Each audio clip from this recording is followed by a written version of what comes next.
Cricketer Mustafiz ইস্যুতে আবারও ভারত বাংলাদেশের সম্পর্ক বেশ খানিকটা টানাপোড়েনের মধ্যে পড়েছে। ৫ আগস্ট পরবর্তী সময়ে এই সম্পর্ক আসলে খুব একটা ভালো কখনোই ছিল না, কখনো উত্তেজনা বেড়েছে, কখনো কমেছে।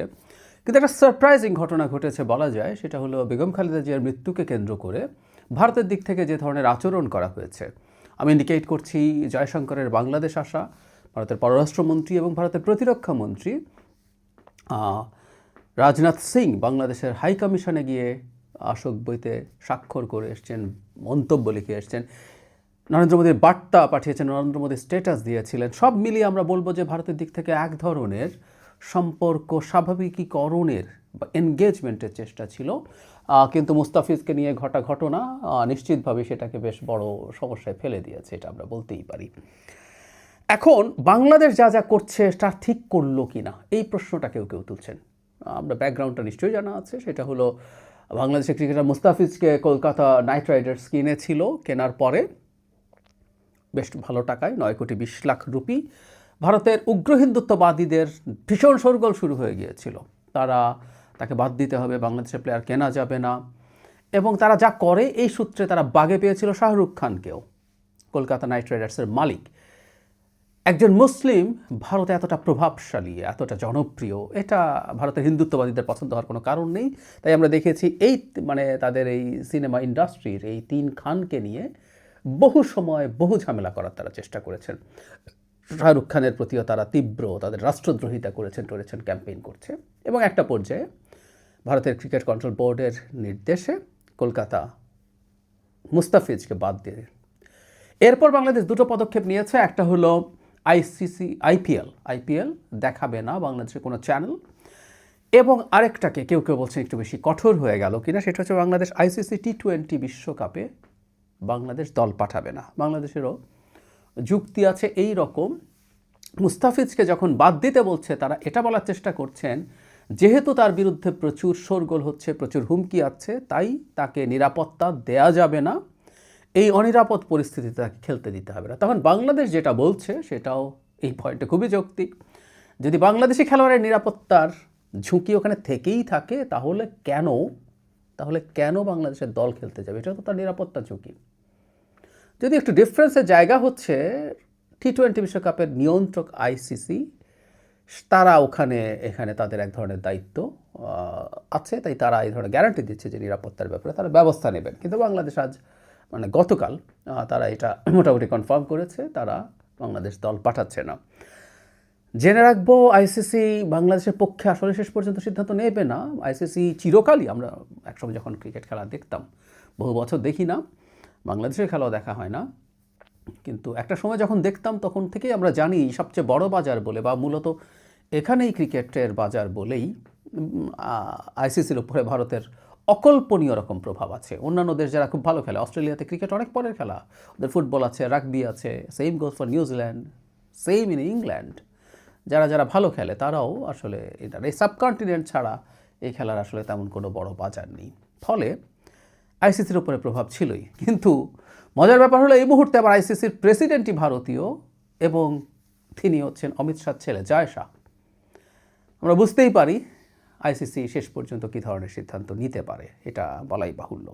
কিন্তু বাংলাদেশের পদক্ষেপকে আমরা কেউ যদি কনফিউজ থেকে থাকি, বিশেষ করে আইসিসিতে টি20 বিশ্বকাপে দল না পাঠানোর সিদ্ধান্ত বাড়াবাড়ি হচ্ছে কিনা, তাদের জন্য আমি বরং কয়েকটা তথ্য দিই, এটা ভালো হবে। আমি দেখার চেষ্টা করলাম যে ভারতে এই ব্যাপারগুলোকে কীভাবে দেখা হচ্ছে, এই পরিস্থিতিটাকে তারা কিভাবে ব্যাখ্যা করছেন।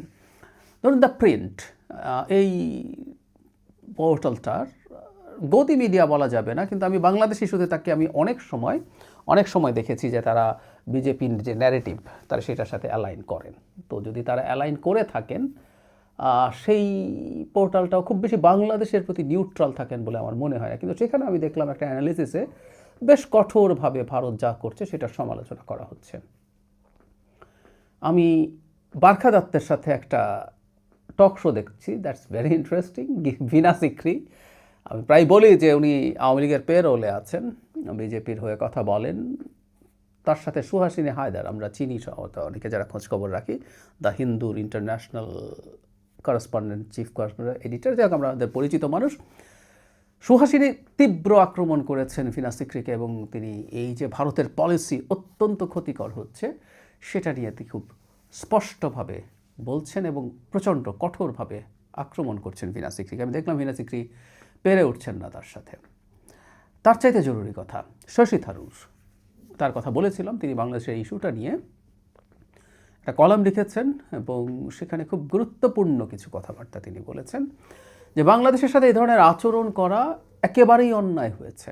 মানে পাকিস্তানের সাথে বাংলাদেশকে এক পাল্লায় মাপা ভীষণ রকম অন্যায়। কারণ উনার যুক্তি হচ্ছে পাকিস্তানের মতো বাংলাদেশ ভারতে কোনো সন্ত্রাসবাদী পাঠায় না।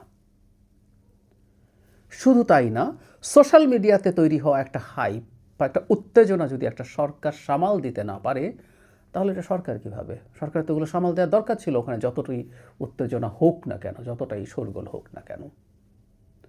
এবং এর আগে আমি আপনাদেরকে জানিয়েছি, তিনি প্রাথমিকভাবে একটা টুইট করে জানিয়েছিলেন যেটা যদি সৌম্য সরকার হতো তাহলে কি হতো। এখানে বাংলাদেশের আরেকজন হিন্দু প্লেয়ারের নাম তিনি লিখেছেন, আই ফরগট হিজ নেম, যাই হোক। তো এই দুজন যদি হতো তাহলে কি হতো, লিটন দাস, তাহলে কি হতো। খুব যথেষ্ট রকম প্রতিক্রিয়া ভারতের মধ্যে আমরা দেখতে পাচ্ছি। আমার কাছে এই কারণে মনে হয় বাংলাদেশ যে পদক্ষেপ নিয়েছে দ্যাটস নট রং, এক অর্থে সঠিক হয়েছে। বাংলাদেশের সাথে এনগেজমেন্টের ক্ষেত্রে ভারতের আসলে বাংলাদেশের এই সেন্সিটিভিটিগুলো বিবেচনায় নিতে হবে।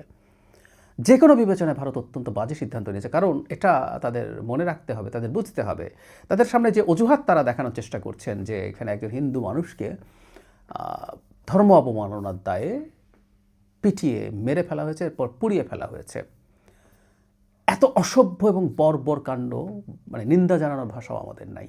That's true. কিন্তু এটাকে কেন্দ্র করে তারা যা যা করছেন, যা যা দেখাচ্ছেন, আমি বারখা দত্তের যে টকশোটার কথা দেখছি সেখানে সুহাসিনী ভারতে যে লিঞ্চিং হচ্ছে সেটা নিয়েও খুব সিরিয়াসলি প্রশ্ন তুলেছেন যে ভারতেও তো মাইনরিটির হচ্ছে, তাহলে কি সবাই এটার জন্য প্রতিবাদে তাদের প্লেয়ার বা খেলা বন্ধ করে দেবে কি না, এই আলাপগুলো ওখানে আসছে, ওখানে হচ্ছে। যাই হোক, তারা এটাকে নিয়ে যে পরিমাণ পরিস্থিতি তৈরি করতে চাচ্ছেন, ধরলাম যে এই ঘটনার ক্ষেত্রে সরকারের একটা ব্যর্থতা আছে, ধরে নিলাম। কিন্তু ভারত যে আচরণ করছে তাতে আদতে এই সরকার তো আসলে আর খুব বেশি দিন নাই, এই সরকার চলে যাবে। বাংলাদেশের জনগণ ক্ষুব্ধ হচ্ছে, এদেশের জনগণ ক্রিকেট পাগল, এদেশের জনগণ আইপিএলও খুব ক্রেজি মানুষের মতো দেখে। এগুলো নিয়ে আমার খুব সিরিয়াস রিজার্ভেশন আছে। ক্রিকেটের এই আসক্তি, এটা হচ্ছে অনেক আগে এটাকে আফিম বলে আমি ব্লগে লিখেছিলাম বহু বছর আগে, সে আলোচনায় যাচ্ছি না। কিন্তু জনগণের ওপরে ক্ষুব্ধতা তৈরি হচ্ছে এবং জনগণ আরও ক্ষুব্ধ হচ্ছে। তাদের স্ট্র্যাটেজিক ভুলটা কিন্তু এই জায়গায়। জনগণকে যদি ক্ষুব্ধ করতে থাকে একটা বড় ঝুঁকি ভারত তৈরি করবে, সেটা হলো এই, জনগণ যদি চায় ভারতের সাথে বাংলাদেশ যথেষ্ট এনগেজমেন্টে যেতে পারবে না, তাহলে গণতান্ত্রিকভাবে নির্বাচিত একটা সরকার, তার জন্য এই ধরনের পদক্ষেপ নেওয়া খুব কঠিন হয়ে যাবে, খুব কঠিন হয়ে যাবে। এটা আমাদের মনে রাখতে হবে। একই সাথে সেই সরকার যদি ভবিষ্যতে নির্বাচিত হতে চাইবে, সেই সরকারকেও জনগণের চাপেই আস্তে আস্তে ভারত বিরোধিতার ক্ষেত্রে কঠোর হয়ে পড়তে হবে। কঠোর ভারত বিরোধিতা জরুরি কিছু না।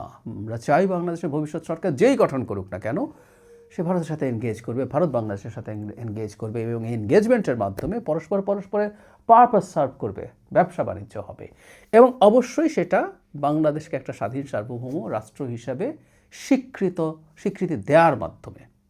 কাগজে কলমে মুখে দেয় ভারত, কিন্তু ভেতরে সেটা মনে করে না। সো এই প্রেক্ষাপটে ভারতের এই আচরণগুলো খুবই বাজে হচ্ছে এবং বাংলাদেশে এই কঠোর প্রতিক্রিয়া দেখানোর মাধ্যমেই সম্ভবত ভারতকে এটা বাধ্য করা সম্ভব যে বাংলাদেশের সাথে তার সম্পর্কে রিঅ্যালাইনমেন্ট করতে হবে।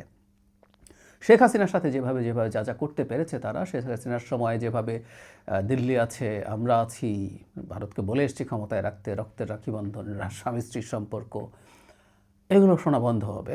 ভারতকে বুঝতে হবে সেই পুরনো কথা, ইন্টারন্যাশনাল রিলেশনস জাস্ট ইন্টারেস্টই একমাত্র ব্যাপার, এর বাইরে কিছু না, বাকি সব বাকওয়াজ। তো বাংলাদেশের টাফ হওয়াটাকে আমি সমর্থন করছি এবং এটা ফলাফল দিচ্ছে বলেই আমার মনে হলো ভারতীয় মিডিয়াতে খেয়াল করে।